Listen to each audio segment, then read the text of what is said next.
You ever see a company or an organization that's just stuck? I mean, they've got the money, they've got smart people, but they just can't seem to make a big move. It's so frustrating to watch, right? Well, today we're going to dig into a really powerful idea that explains exactly why this happens. It's called constraint substitution, and trust me, once you see it, you'll see it everywhere. Yeah, this is the big question, isn't it? Why do these organizations, the ones that seem to have everything going for them, tons of resources, good intentions, why do they become completely incapable of making big decisions? You've seen it, I've seen it. They have the capital, the talent, a clear goal, and yet nothing. They just spin their wheels. It's more than just bad management. So what's really going on here?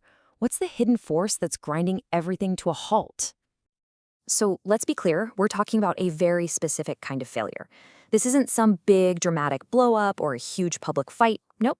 This is a quiet, creeping paralysis. The research we're diving into actually calls this the puzzle of non-decision, and that's the perfect name for it. Because when you look at it for the outside, everything seems totally fine. The money's there, the people are smart, but the ability to actually make a big, important decision, it's just gone.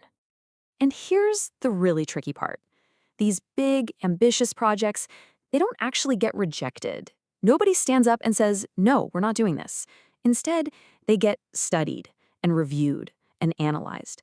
And then, poof, they just kind of fade away. They're not killed. They just die a slow death from 1,000 delays. It's this quiet, gradual abandonment of the whole reason the organization exists. Okay, so before we get to the real answer, let's do a little detective work and dismiss the usual suspects. Because when we see this kind of gridlock, our minds immediately jump to a few common culprits. But as you're about to see, they're not the real villains in this story. You know the ones I'm talking about. You might think, oh, it's just office politics, or they're just scared of taking risks, or maybe the leadership is too new, or they just don't have enough data. But here's the thing. This paralysis happens even in places where none of that is true. It happens when everyone gets along, when the team is full of pros, and when they are practically drowning in data. No, it's got to be something deeper. All right, so if it's not any of those things, what is it? Now we get to unmask the real culprit. And to do that, we have to get our heads around two really important forces that are always at work when a big decision is on the table. Okay, think about driving a car. You've got two key things, the engine and the guardrails. Authority is the engine. It's the power to hit the gas, to say, yes, we're going, and commit the organization to that path. Then you have constraints. Those are the guardrails. They're the super important safety systems, things like legal advice, budget rules, ethical guidelines that keep you on the road and out of the ditch. You need both, obviously. The trouble starts when we start confusing the guardrails for the engine. And that brings us right to the heart of the matter, a concept called constraint substitution. This is the exact moment when those helpful guardrails stop being guardrails. Instead, they become a solid brick wall right in the middle of the road. The very things that were meant to help shape a decision end up silently blocking any decision from ever being made. So how does this happen? How does the authority to act just disappear into thin air? Well, it's not one big thing. It's more like a death by 1,000 cuts. It happens through 5 specific dynamics that act like hidden vetoes. And when they all pile up, they quietly snuff out the very power to make a choice. Let's break them down one by one. First up, we've got capital substitution. This is a sneaky one. It starts with a good idea. We need to be responsible with our money. But slowly, that morphs into a culture where spending any money on something new is seen as a bad thing. Good financial stewardship becomes the perfect excuse to do nothing, and suddenly the duty to preserve capital becomes a silent veto on ever using it. Number 2 is liability substitution. So you bring in your lawyers and compliance folks to point out the risks, right? That's their job, and it's super important. But what happens is their cautious advice, their what-if scenarios, start getting treated like a final no, and the whole mission changes. It's no longer about achieving your goal while managing risk. It's about avoiding every single possible risk, even if that means you achieve absolutely nothing. Third, there's volume substitution. This happens when an organization tries really hard to be inclusive. They want everyone to have a voice, which is great. But without a clear system to figure out which feedback is critical and which isn't, the sheer number of objections is enough to stop everything in its tracks. It doesn't even matter if the objections are good ones. Just the volume alone means any one person's concern can effectively veto the entire project. All right, number 4 is moral substitution. An organization can have really strong values, a clear moral compass.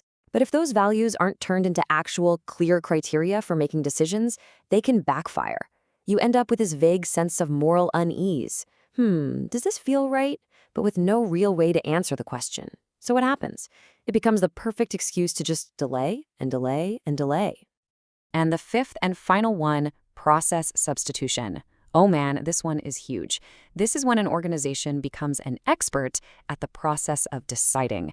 I'm talking endless meetings, beautiful reports, off-site workshops, constant review cycles. All this activity looks like work, but it becomes an end in itself. You start measuring progress by how many meetings you had, not by how many decisions you actually made. So here's the kicker. Not one of these things is bad on its own, right? They all start from a good place.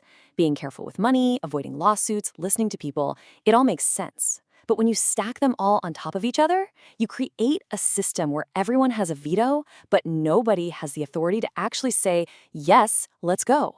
It's the perfect storm for inaction. And the best part is, no single person can ever be blamed. And this really gets to how sneaky and corrosive this problem is. The authority to act, it's not lost in some big, dramatic power struggle. It's not transferred to another department. It's way more subtle than that. The author of the paper we're looking at, Regenerative, puts it perfectly. He says authority is not overridden, transferred, or contested. It is gradually extinguished. It just fizzles out. And what you're left with is what the paper calls an authority vacuum. It's this bizarre state where literally no one is actually empowered to make the final call. And when you're in that kind of environment, what's the smartest move for you personally? Doing nothing. Inaction becomes the safest, most rational choice. I mean, sticking your neck out is risky, but you can always justify delaying one more week by calling it due diligence or being prudent. So, you might be thinking, okay, I see the problem. The solution must be more rules, better processes, more governance. Well, here's the great ironic twist. The things we usually do to try and fix this problem, they often make it way, way worse. It's called the professionalization paradox. On the one hand, we try to make things better. We bring in more advisors, we create new committees, we add another layer of review, all promising better process and less risk. But what's the reality? Each new layer is just another potential veto, another constraint. We add all this stuff without ever saying, okay, but who actually gets to make the final decision? So instead of strengthening authority, we just slice it up into smaller and smaller pieces until there's nothing left. So if piling on more process is actually making things worse, then what on earth is the answer? Well, thankfully, the solution isn't some super complicated 50-point plan. It actually boils down to 3 simple, fundamental conditions you need to put in place to get things moving again. Okay, here they are. First, you have to explicitly allocate authority. That means a specific person or a small specific group is publicly named as the decider. They're not just there to review or advise, they are there to decide. Second, the constraints have to be bounded. This is huge.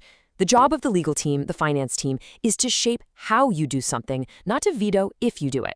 Their advice is input, not a roadblock.